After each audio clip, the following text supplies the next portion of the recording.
नमस्कार दोस्तों।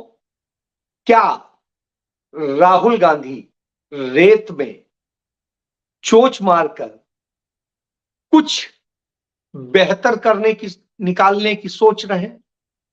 क्या राहुल गांधी इस रेत से पानी निकाल पाएंगे? क्या भारतीय जनता पार्टी तमाम सारी साजिशें रचने के बाद अब दंगों की साजिशों पे आ गई है, फिर से अपने पुराने रूप में आ गई है?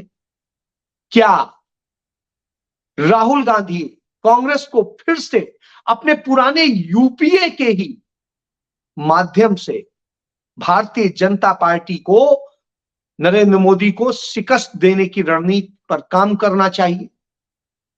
क्या सभी सिर्फ अपने स्वार्थ पर खुद को बचाने की लड़ाई लड़ रहे हैं, अपने के पाने की लड़ाई लड़ रहे हैं? और क्या राहुल गांधी इन सब का मुकाबला कर पाएंगे? इन्हीं सारे सवालों के बीच में आज की चर्चा रखूंगा। सबसे पहले शुरुआत करता हूं कि राहुल गांधी कर क्या रहे हैं। राहुल गांधी आज जिस तरीके से उस हिंदुस्तान में कुआं खोद रहे हैं जहां रेगिस्तान है, जहां पर कहीं पानी दिखाई नहीं दे रहा है दूर दूर तक, उस रेगिस्तान में वो बार बार शुतुरमुर्ग की तरह चोंच मार रहे हैं और उस चोंच से वो एक पानी की धार निकालना चाहते हैं। वहीं दूसरी तरफ तमाम सारे गिद्ध, जो तमाम क्षेत्रीय दलों में भी है, और भारतीय जनता पार्टी उन गिद्धों की सरदार, और जब वो सरदार हो तो गिद्ध उनके आसपास ही रहते हैं और वो गिद्ध हर समय अपने को शिकार बनाने की नीयत से काम कर रहे हो। लेकिन राहुल गांधी अपनी धुन में चले जा रहे हैं। कभी इस देश को जोड़ने की कोशिश करते हैं, कभी इस देश को न्याय दिलाने की कोशिश करते हैं, कभी पैदल पैदल 4,500 किलोमीटर तय कर देते हैं, तो कभी वो 6,700 किलोमीटर का सफर पैदल और बस से और जीप से, सब साधनों से तय करते हैं। वो लगातार चल रहे हैं, लोगों से बात कर रहे हैं, लोगों को समझा रहे हैं, सच बता रहे हैं, लेकिन दूसरी तरफ उस सच को वह रेत सामने नहीं आने देता है। वो रेत बार बार वो निकालते हैं और पानी तक पहुंचने की कोशिश करते हैं, और रेत आंधी जो चलती है, गिद्ध जिस तरीके से एकदम से हमला करते हैं और वो रेत फिर से वैसे हो जाती। लेकिन वो शुतुरमुर्ग किसी का नुकसान नहीं करता, अपने में खुश होता है और दूसरे को खुश करने की सोचता है। लेकिन वहीं वो गिद्ध बाकी सबको खा जाने की सोचता है, खत्म कर देने की सोचता है। कमोबेश आज यही राजनीति। आप देखिए, आज मुकाबला है भारतीय जनता पार्टी के नरेंद्र मोदी जैसे गिद्ध से, और वह गिद्ध हर किसी को खा जाना चाहता है, चाहे छोटी पार्टियां हो, चाहे नेता हो, चाहे इस देश की संपत्तियां हो, चाहे इस देश का सारा संवैधानिक ढांचा हो, और चाहे वह व्यक्ति हो जो उनकी आलोचना करता है, वो मीडिया हो या कोई भी, वो उसे खा जाना चाहता है, हड़प जाना चाहता है। जो कौमें उसे पसंद नहीं है उनको वो खत्म कर देना चाहता है। जब यह स्थिति हो तो उससे लड़ने की बारी वही लड़ेगा जो सोचता है, जो यह हिम्मत रखता है कि मैं रेत में भी कुआं खोदूंगा, मैं रेत में भी पानी निकालूंगा, पानी की धार चलाऊंगा। कितना निकलेगी नहीं निकलेगी ये अलग विषय है, लेकिन मैं अपनी जिंदगी के आखिरी क्षण तक उसकी कोशिश करूंगा। ये वही कोशिश है जो एक समय में गांधी ने की थी, उस भारत में की थी जिस भारत को बांट दिया था अंग्रेजों ने, कहीं हिंदू मुस्लिम में, कहीं जातियों में, कहीं आदिवासियों में, कहीं किसी चीज। और जिस तरीके से उन पर हमला होता था, हमला करने में उनके सबसे बड़े सहयोगी कौन होते थे? इसी देश के तमाम क्षेत्रों की छोटी छोटी रियासतों वाले राजा, क्योंकि वो अपने स्वार्थ में वसीभूत थे, वो अपनी सत्ता के लिए परेशान थे, वो अपने सुख साधनों के लिए परेशान थे। आज भी कमोबेश वही स्थिति है। एक राजा बन के बैठा है नरेंद्र मोदी, और एक वही, जैसे उस समय राजे रजवाड़े थे, छोटे छोटी रियासतें थी और वो एजेंट का काम कर रही थी, उसी तरीके से आज तमाम क्षेत्रीय दल उस भूमिका में, और वो अपने स्वार्थ, अपनी सत्ता, अपने सुख के लिए मर रहे हैं। उन्हें कोई फिक्र नहीं है कि इस देश की जनता का क्या होगा, इस देश की सांप्रदायिक सौहार्द का क्या होगा, गंगा जमुनी संस्कृति का क्या होगा, इस देश के सीमाओं का क्या होगा, इस देश के तमाम सारे चीजों का क्या होगा। जब उन्हें इसकी फिक्र ना हो, बावजूद इसके वह गिद्ध राहुल गांधी के रूप में चला जा रहा है, लड़ रहा है उसी गांधी की तरीके से, कहीं पैदल, कहीं सड़क पर, कहीं किसी तरह से, कहीं गाड़ी से, और चलते हुए एक ही संदेश दे रहा है, सत्य का। यही संदेश दे रहा है कि असहयोग आंदोलन होगा लेकिन शांति से होगा, लड़ेंगे हम लेकिन नियमों में रहेंगे, क्योंकि ये देश तो हमारा है, इस देश के लोग भी हमारे हैं, भले ही कुछ लोग भटके हैं, उन्हें हम लाएंगे, समझाएंगे। आज जब यह स्थिति चल रही है तो बिल्कुल साफ दिखाई देता है। आप समझिए, वह दिन आप देखिए और आज देखिए, आपको समझ आ जाए। तो उस स्थिति की लड़ाई चल रही हो, पार्टी के भीतर भी तमाम सारे लोग इस बात से निराशा महसूस कर रहे हो, और वो राहुल गांधी को उस तरीके से देख रहे हो जैसे राहुल गांधी रेत में पानी डालते जा रहे हैं, उस रेत को उपजाऊ बनाने की कोशिश कर रहे हैं, लेकिन वो बर्बाद हो रहा है तो वो उन्हें निरर्थक मानने लगते। यही स्थिति उस समय थी। गांधी को तमाम सारे कांग्रेसी निरर्थक मानने लगे थे, तमाम उनसे इतर बात करते थे कि अरे सत्य अहिंसा से कहीं आजादी मिलती है, लोकतंत्र मिलेगा, क्या मिलेगा। लेकिन नहीं, उससे मिला। पूरी दुनिया इस बात को उदाहरण देती है। दुनिया के इतिहास में आज गांधी को इसीलिए दर्ज किया जाता है क्योंकि उन्होंने इससे ही पाया। उनके साथी थे नेहरू, उनके साथी थे पटेल, उनके साथी थे मौलाना, और ये सब उसी रास्ते पे चले। किसी ने नहीं कहा कि मैं पंडित हूं, ब्राह्मण हूं, किसी ने नहीं कहा मैं पिछड़ा हूं, किसी ने नहीं कहा मैं मुसलमान हूं, किसी ने नहीं कहा कि मैं दलित हूं, और सारों ने मिलकर जब लड़ाई लड़ी तो जीत के दिखाई, और उस रेगिस्तान में लहलहाती फसल उगी। आज भी वही जरूरत है और वही काम राहुल गांधी कर रहे हैं, लेकिन तब के राजे रजवाड़ों की तरह से आज के क्षेत्रीय दल खेल कर रहे हैं।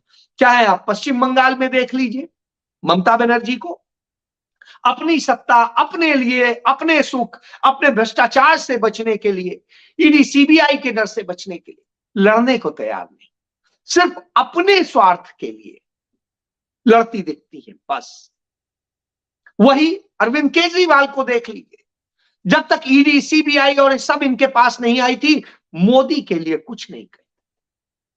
आज तब बोलते हैं, लेकिन जब लड़ने की बारी आती है तो उनके लिए मैदान साफ करने का काम करते हैं, उनके लिए माहौल बना देते हैं, और वह स्थिति है। इसके बाद तीसरा आप देखिए, जब आप देखेंगे कि जयंत चौधरी वैसे बहुत बोलते थे, मेरे निजी मित्र हैं, मैं इस बात को कहता हूं कि वो तमाम सारी बातें कहते थे, लेकिन जब वक्त आया लड़ने का तो सिर्फ चंद टुकड़े पाते ही राम दिखने लगे, अपने दादा दिखने लगे नरेंद्र मोदी।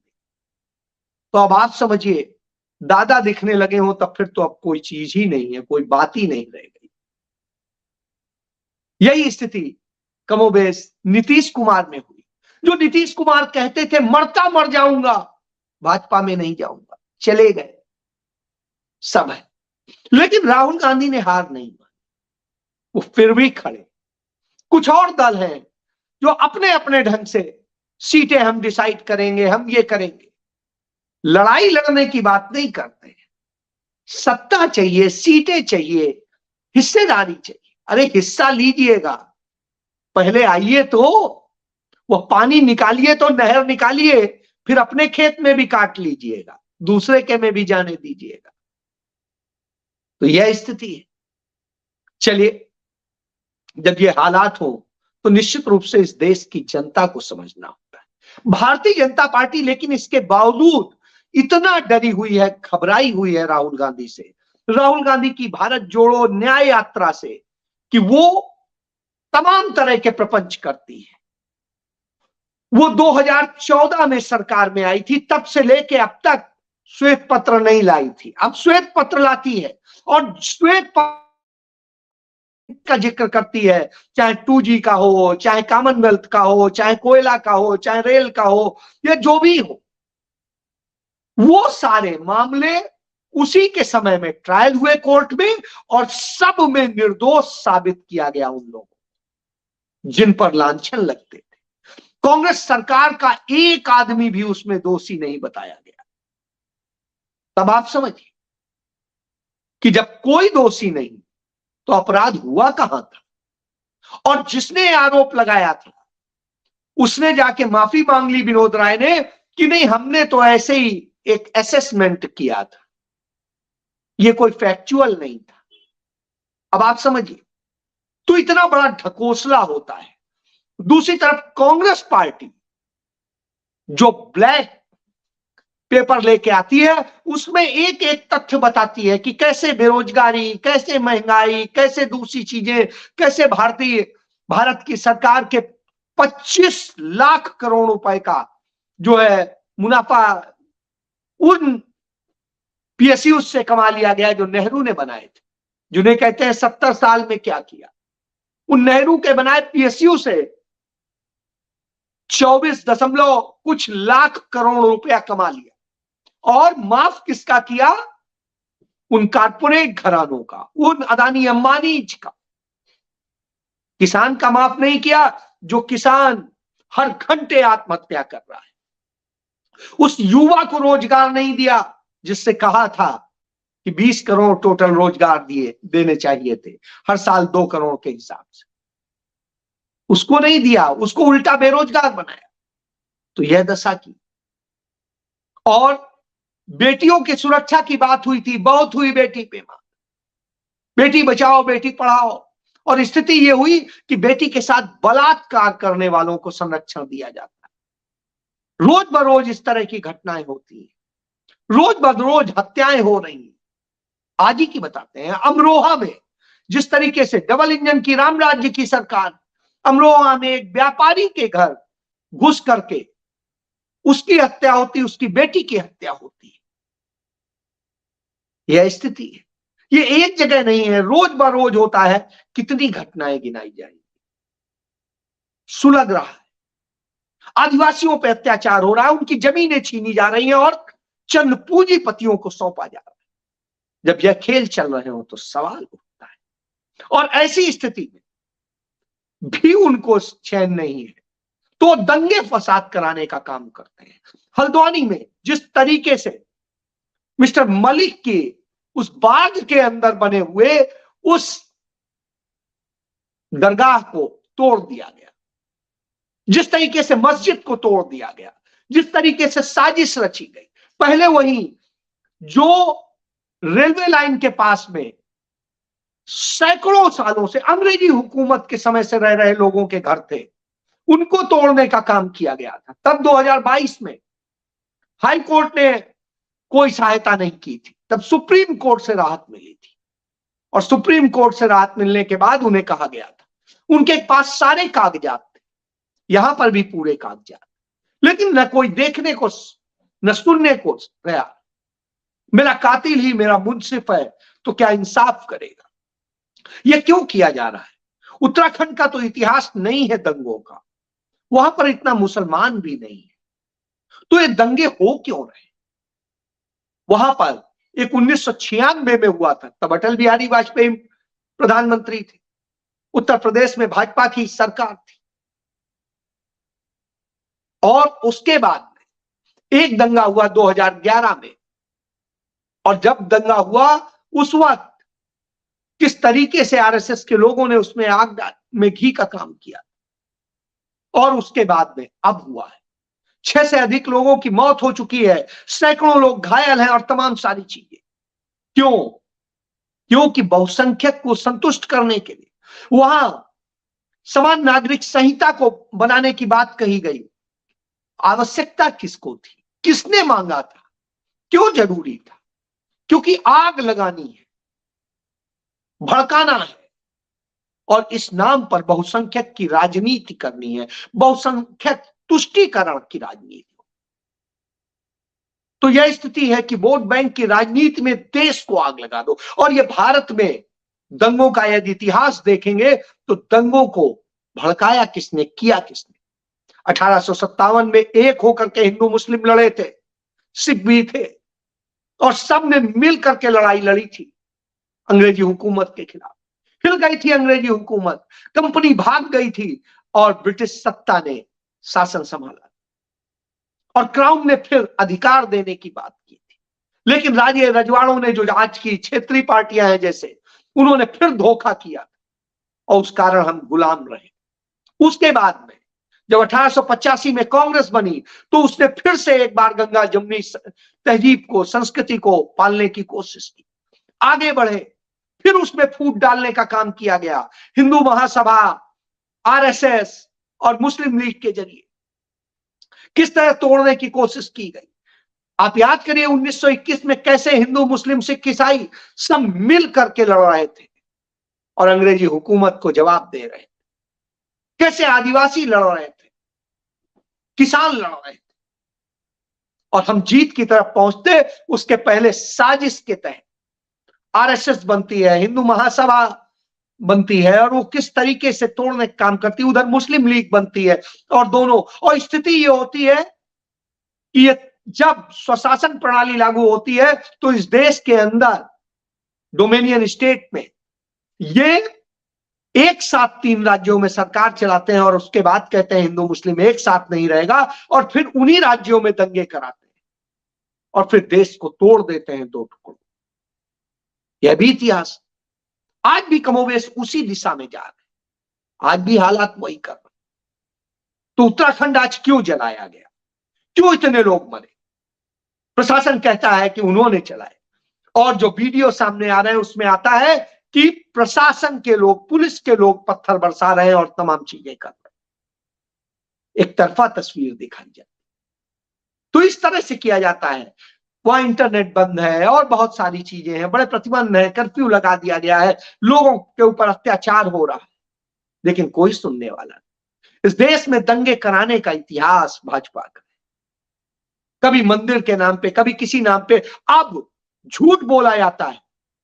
आदित्यनाथ कहता है कि हमने काशी मथुरा और सबके ताले खुलवाए। वहां ताले बंद कब थे? और जहां ताला बंद था वहां राजीव गांधी ने खुलवाया, और एक उसका प्यार से समाधान निकाल रहे थे। आपने दंगे फसाद में झेल दिया। रथ यात्रा के नाम पे जो ड्रामा हुआ, जिस तरीके से हजारों हजार लोग मरे, और लाल कृष्ण आडवाणी आज उसी का पाप, शायद अभिशाप है उन्हें कि वो घर में उस तरह से पड़े। भले भारत रत्न दे दीजिए, लेकिन वो भारत रत्न डिजर्व नहीं करते। इसी तरीके से तमाम सारे और लोग हैं जिनको आप भारत रत्न दे करके सोचते हैं कि बहुत कुछ कर लेंगे। ये तुष्टीकरण के अलावा और कुछ नहीं। वहीं दूसरी तरफ जिस तरह के हालात हो रहे हैं, आम आदमी पार्टी कहती है कि हम पंजाब में और चंडीगढ़ में अलग अलग लड़ेंगे, हम नहीं करेंगे। तो फिर कहां करेंगे, क्या करेंगे? वही ममता बनर्जी राग अलापती हैं, वही वो अलापते हैं, वही वो अलापते हैं। तो लड़िए, क्योंकि आपको फिक्र अपनी सत्ता की है, अपने लिए है, देश के लिए नहीं है, देश के लोगों के लिए नहीं है। सरकारी धन से रैलियां कर रहे हैं अरविंद केजरीवाल और भगवंत मान। सरकारी गाड़ियां जा रही हैं, बसें जा रही हैं। नरेंद्र मोदी को कोसते थे, ये तो खुद उससे ज्यादा दुरुपयोग कर रहे हैं। तो इस तरह की दशा है। ऐसी स्थिति में कौन लड़ेगा? तो वही शुतुरमुर्ग जिसे कह रहे हैं आप, वही राहुल गांधी लड़ा, और वो आज भी अपने पे अडिग है और अपनी स्पीड में चल रहा है। इसलिए आज बड़ा साफ कहते हैं कि इस देश की लड़ाई वही कांग्रेस नीत यूपीए ही लड़ेगा, और वही शायद फिर जीतेगा। वो जीता था अटल बिहारी वाजपेयी से भी, उस समय भी तमाम साजिशें थी, तमाम कारपोरेट था, शाइनिंग इंडिया था, और न जाने क्या क्या था। तो यह स्थिति है। तो ऐसी स्थिति में निश्चित रूप से राहुल गांधी एक नई रोशनी दे रहे हैं। तो फैसला आपको करना है कि आपको इस शुतुरमुर्ग के साथ खड़ा होना है या उस गिद्ध के साथ खड़ा होना है जो आपको नोच के खाने को तैयार है, या गिद्ध की उस सेना से जो तमाम राजे रजवाड़ों की तरह से अपने क्षेत्रीय दलों के माध्यम से अपने को सिर्फ स्थापित करना चाहते हैं, अपनी सत्ता चाहते हैं, देश नहीं जुड़ने देना चाहते हैं, देश को न्याय नहीं देने देना चाहते। फैसला आपका है। जय